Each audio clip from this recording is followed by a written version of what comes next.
Let's go a bit more in depth now into this morning's front pages. Joining us is Noah Khogali, journalist and political commentator with Young Voices UK. Noah, good morning. Good morning, Anna. How are you? I'm good, thank you. How are you? Yeah, terrific. Excellent. I think the story that jumps out right from the beginning is this gene editing one. It's something we've obviously talked about for years, kind of has always seemed like it's been on the horizon. But it's really seemed, especially this week, there's been quite a lot of things coming out, George Eustace, but also rumours, as they do, coming out of Downing Street and Whitehall, that the government really are going to push forward with this really, really quickly. That's fascinating on a number of fronts. Domestically, really, really good opportunity to provide some security for farmers. So there's been some really worrying figures come out in the past couple of years that suggest we're going to see about a 20% drop in terms of the number of farming businesses that continue to operate over the next decade in the UK. So giving them some security in terms of their crops is massive. And if we can keep as many of those in business, that is obviously good for both consumers, biodiversity, and a huge number of things. So that is really, really fantastic to see this morning. Yeah, that's the headline on the Daily Telegraph: gene-edited crops to help ease Ukraine food crisis. I mean, you know, you're saying it's really good news to see that. I guess we need a bit of an explainer as to how it works, really, in terms of, you know, how this would work. I mean, the paper saying food security is going to be a prominent part of the National Food Strategy White Paper. It will be interesting to see where this goes. What else has jumped out at you this morning? Obviously, Michael Lewis's comments as CEO of E.ON are quite impactful, especially in terms of headlines. So, big energy giant says that people need help with the cost of energy. That on the surface looks massive. I think when you delve into it a little bit deeper, obviously Michael Lewis's company, so E.ON, provide 100% renewables, they say, to consumers. So from the rumours that are coming out of Downing Street about how a potential windfall tax would look, they would fall into the lower band in terms of what they were paying anyway.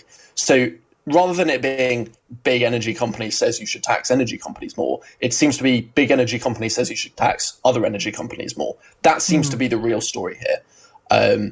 And the delays that I think the I paper have suggested are as a result of the Sue Gray report, and oh no, Downing Street can't do anything apart from mitigate the report that the Prime Minister has only received one fine over, seem to be a bit of fluff and a bit of spin. It seems to be more because Downing Street are now suddenly having a look at whether they will actually introduce a windfall tax, and what that will look like remains to be seen. But that seems to be the delay in terms of this next round of things to help with the rising cost of living. Yeah, I mean, the rising cost of living is on everybody's mind at the moment. It's certainly also on the front page of the Times. Fuel poverty predicted to hit 40% of households. And as you mentioned, the Chancellor, Rishi Sunak, making plans, the Times says, for a temporary windfall tax. It's very difficult times. 1 in 5 households, the Times reports, are already in fuel poverty.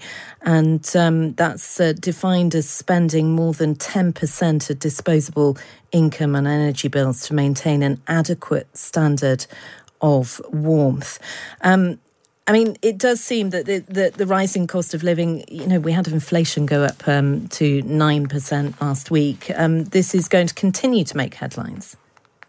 Yeah, this is obviously really, really tricky on a number of standpoints. Obviously, the government want to help people, but there's also this challenge of Conservative MPs are never going to, especially the backbenchers that are probably somewhat less pragmatic and more ideological, are never going to be happy with something like a windfall tax. That's always going to be a really, really hard sell to a Conservative, shock horror. So you're going to have to balance that with something else to give them back. So if you can slash VAT or something like that on energy bills, if you could slash taxation elsewhere that's going to have a genuinely long-term market impact, then that's maybe the possible way that, you know, you can kind of feed these MPs their medicine. Whether they'll actually do that remains to be seen. But this could turn out to be quite embarrassing for the government if they both, you know, go into this huge U-turn, but also then MPs on the backbenches start getting upset and don't back them. There's a really delicate balance to be found here politically, as well as obviously looking at ways that they can help the public that do need assistance. OK.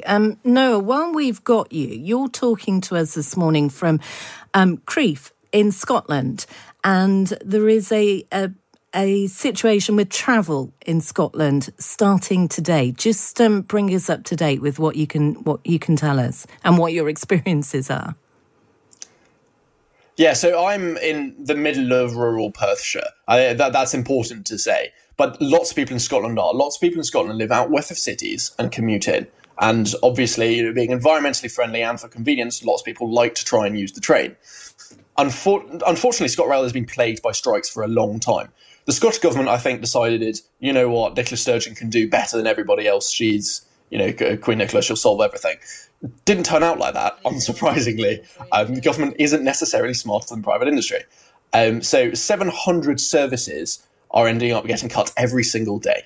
Those are often early in the morning, late in the evening, so people are not able to, stick around, go to a bar just for a drink, do anything in the cities before they come home rurally. This is a massive, massive blow to the hospitality industry, for example, as well as hitting workers, because the SNP have also, at the same time, been very keen to introduce a working car park levy.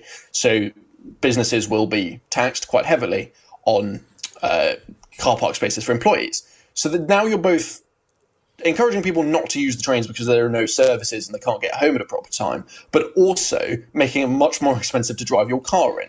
So one really does have to question whether the Scottish government just really hates working people or is just blindly incompetent. And the fact that at the end of the day, from here, it can take me 2.5 hours to get to Edinburgh when I can drive it in just over 1 is frankly ridiculous. And, me being a young person, environmentally minded, I'd love to be able to get the train if it was convenient, but not if it's going to take me double the time. OK, interesting to hear your point of view, Noah, and we'll certainly see what happens in Scotland in terms of those cuts to rail services. Noah Khogali, thanks very much for joining us this morning, political commentator with Young Voices UK.